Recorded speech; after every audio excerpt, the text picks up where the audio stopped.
She barely recognized herself in the mirror. Rachel Morales stood still in a room too elegant for someone with calloused hands and worn-out shoes, though tonight those were hidden beneath silk gloves and borrowed heels. A diamond ring glinted on her finger, reflecting a life that wasn't hers. Behind her, laughter echoed through the marble halls.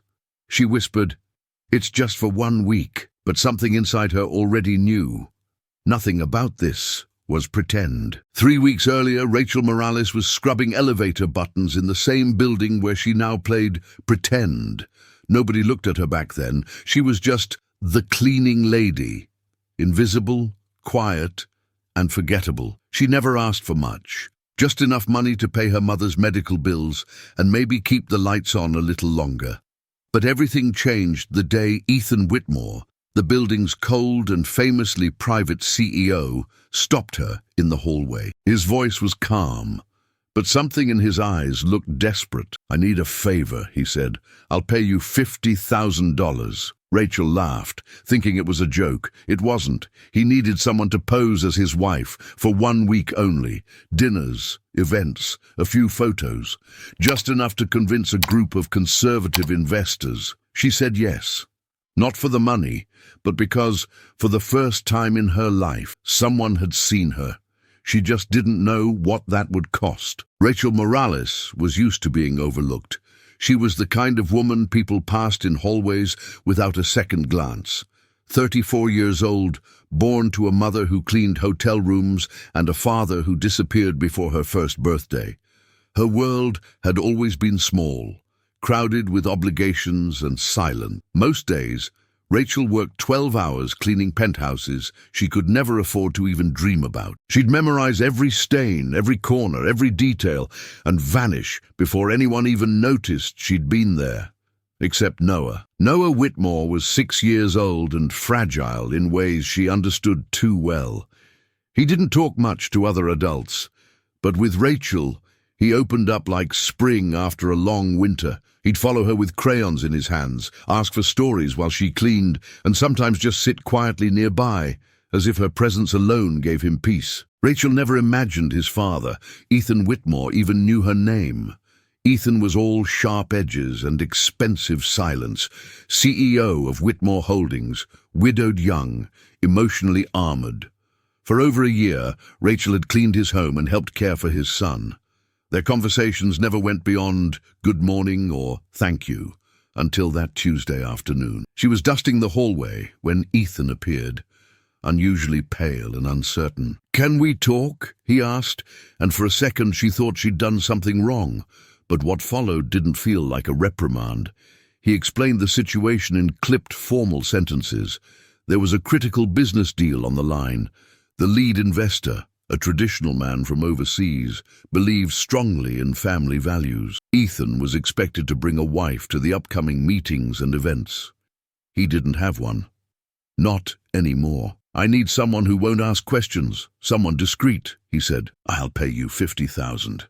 Enough to take care of whatever you need." Rachel stood frozen. She thought of her mother's prescriptions, of the eviction notice she kept hidden under a pile of junk mail, of the growing quiet fear that life would never change. And then she looked at Noah, standing in the doorway, small and hopeful. She nodded. That moment didn't feel like a beginning, but that's exactly when everything started to unravel. The next 2 days passed in a blur of velvet, high heels, and lies. Rachel barely recognized the version of herself being created. A stylist arrived with racks of designer dresses. A professional coach corrected her posture, her tone, even the way she laughed. "You need to soften your vowels," he said. "You sound too real." She wasn't sure whether to feel flattered or ashamed. A woman named Claire, Ethan's personal assistant, handed her a thick envelope. "Study this. It has everything you need to know about your marriage." Inside were flashcards detailing how they met, their favorite vacations, what kind of wine she supposedly loved. Rachel memorized every detail, practiced her smile in the mirror, rehearsed how to casually rest her hand on Ethan's arm, and through it all she told herself, just a week, just a job. But every time she looked at Noah, something in her heart shifted. "You're really going to be my mom now?" he asked one night, crawling onto the couch beside her. Her breath caught. "Just for a little while, sweetheart," she whispered, brushing his hair from his face. The first event was a cocktail reception at a luxury hotel downtown. Rachel wore a navy blue gown that shimmered like moonlight. Her hair was pulled back into a style she didn't recognize, her lips a shade of red she'd never dared wear before. Ethan offered his arm. She hesitated, then took it. For a few hours, everything felt strangely possible. They danced, smiled, shared inside jokes that weren't real, but started to feel that way. Rachel played her part flawlessly, so flawlessly that she started to forget it was a part. Later that night, while changing out of her gown, she passed by Ethan's office. The door was ajar, and his voice floated out. "Yeah, she's doing better than I expected," he said over the phone. "Honestly, perfect for this. No one suspects a thing." There was a pause. Then a laugh. "Who would have thought the cleaning lady could pull it off?" Rachel froze. She didn't cry. She didn't move. She just stood there as the echo of his words sank like a stone through her ribs. Not because he had lied, but because she had started to believe it, believe in the story, the possibility, the feeling of belonging, the warmth. And now, all of that shattered in silence. The dress still fit. The diamonds still sparkled. But the magic, whatever it was gone. She walked back to her room without a word, her footsteps quiet on the marble floor. And even then, she still thought maybe she could fix it. She didn't sleep that night. Rachel lay in the guest bedroom, staring at the ceiling, still in her borrowed dress, makeup smudged and hair falling from its pins. Her chest ached, not from anger, but from something softer and more dangerous. She'd let herself believe it, even if, just for a second. In the morning, she moved like a shadow through the penthouse. No sparkle in her eyes, no warmth in her voice. She still played her role, but now every smile felt mechanical, every glance rehearsed. At brunch with the investors, she laughed on cue and spoke when spoken to, but Ethan noticed the change. She could feel his eyes on her, searching. She didn't look back. Later that day, Noah found her in the kitchen, drawing dinosaurs at the table. "Want to help me color?" he asked, holding up a crayon with hopeful eyes. Rachel knelt beside him, trying to summon the softness he brought out in her. "Not right now, sweetie," she said quietly. "Maybe later." He blinked. His smile faded just a little, and he went back to his drawing without a word. That moment cut deeper than any insult ever could. She sat at the table after he left, hands trembling around a mug of cold tea. Her phone buzzed. A message from the clinic. Approved. Surgery scheduled. Payment confirmed. $50,000. The reason she said yes. The reason she gave up her name for a week. It was done. Her mother would get the operation she desperately needed. Rachel had done what she set out to do. So why did it feel like she'd just lost something far more important? That night, Ethan knocked on her door. She didn't answer. He opened it anyway. His voice was low. "Rachel, did I do something?" She turned, still packing her things, her movements slow and deliberate. "I heard you," she said, not meeting his eyes. "On the phone." He was silent. "You said I was perfect for this," she continued, "that no one suspected anything, that the cleaning lady pulled it off." Ethan's expression shifted, not to guilt, not quite to shame, just stillness. "I didn't mean it like that," he said carefully. "You don't need to explain," Rachel interrupted. "We both got what we wanted. You needed a stand-in. I needed money." Her voice cracked on the last word, and she hated herself for it. He stepped closer. "It wasn't just pretend. Not for me." She forced a smile.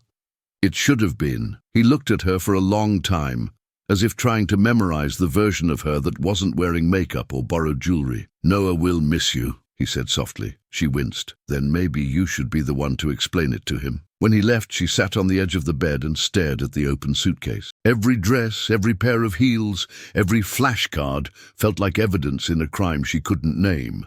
She had worn a fantasy, like a costume. And now, She had to take it off. Alone in the dark, Rachel wandered into the living room and stood by the floor-to-ceiling windows. The city lights blinked like stars she could never reach. For 7 days, she had been someone else, someone seen, someone chosen. And now she was just a woman with calloused hands and a suitcase full of silence. And you? Have you ever played a role just to make it through the day?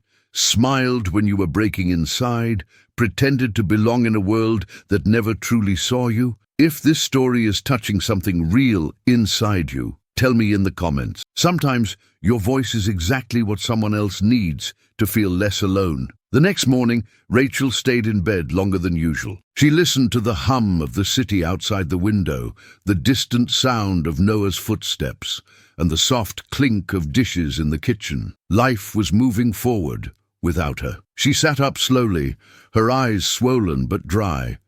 The suitcase sat by the door, zipped and ready.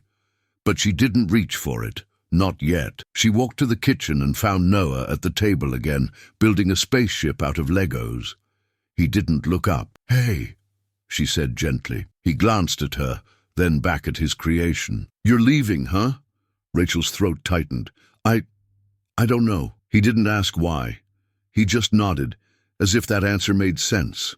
But then, after a pause, he whispered, "Are you still going to be my mom? Even if it's not pretend?" Rachel blinked hard. She knelt beside him, holding his small hand. "Sweetheart, I don't know what I'm supposed to be. I just know I care about you, more than I ever expected." He looked at her with quiet, unwavering eyes. "I don't care if it's real or not. I just want you to stay." That simple sentence, so innocent, so honest, broke something open inside her. She realized then that the role she had played all week wasn't a mask. It had been a mirror. What scared her wasn't the performance. It was how much of herself had bled into it. How real the love had become, not just for Noah, maybe even for Ethan. And yet, this wasn't about him anymore. It was about her, her story, her voice, her choice. She wasn't sure what staying meant, or leaving, or what real even looked like now. But for the first time in a long time, she wanted to find out, and that alone felt like a beginning. Rachel didn't leave that day.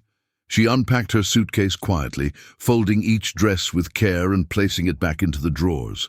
Not because she decided to stay forever, but because she needed time to breathe, to think, to finish the story on her own terms. That afternoon, she helped Noah with his homework. She made his favorite grilled cheese and even laughed when he got ketchup on her shirt.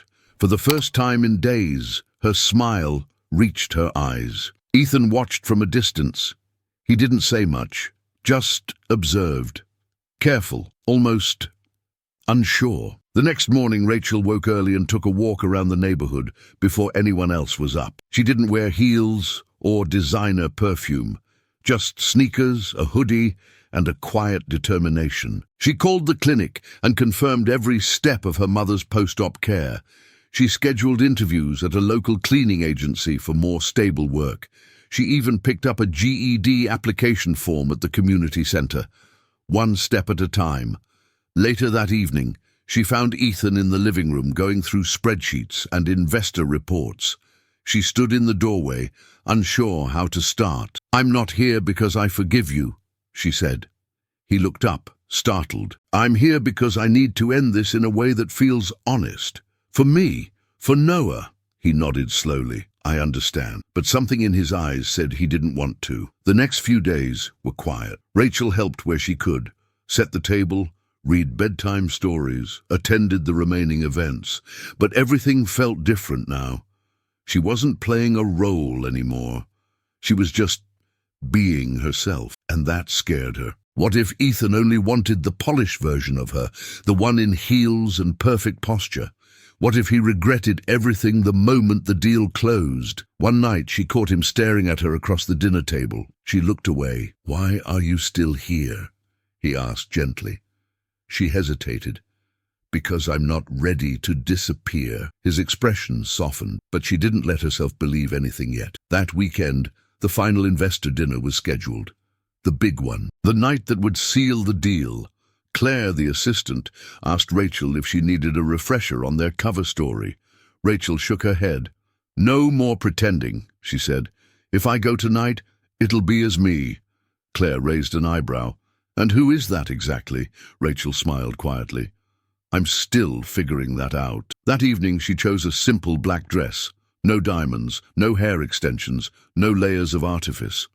As she adjusted the thin strap on her shoulder, the doorbell rang. She opened it, and there stood Ethan.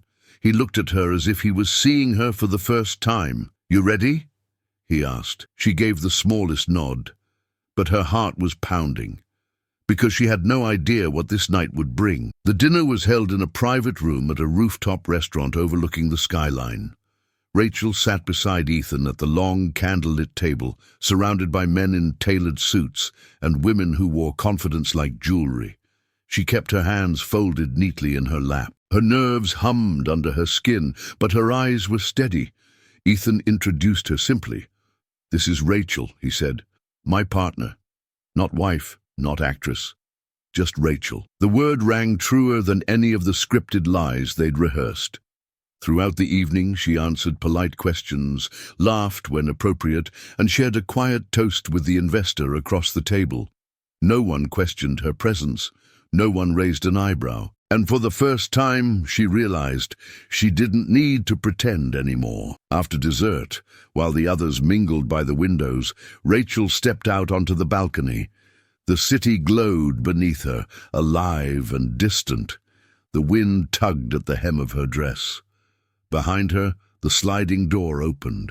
Ethan joined her in silence. For a long moment, they just stood there, shoulder to shoulder. Finally, he spoke. "You didn't have to come tonight, I know. Then why did you?" She turned to him. "Because I didn't want to leave without facing this the right way." His jaw tensed. "Rachel, about what I said on the phone." She held up a hand. "You don't have to explain again." "I do," he said, firmer now. "You heard half a conversation. What I didn't say, what I couldn't say, was that I'd already asked my lawyer to draw up a real contract." She blinked. "A real what?" "I was going to offer you a real position in my life. Not as an actress, not as a stand-in, as something else." Rachel's breath caught. "Why?" "Because somewhere in the middle of this lie, I stopped seeing you as someone pretending." He stepped closer. "You made this house a home. You gave my son something I couldn't, and you gave me something I didn't know I needed." "I'm not the woman you rehearsed," she said, voice low. "I don't come with gloss or grace. I'm rough around the edges."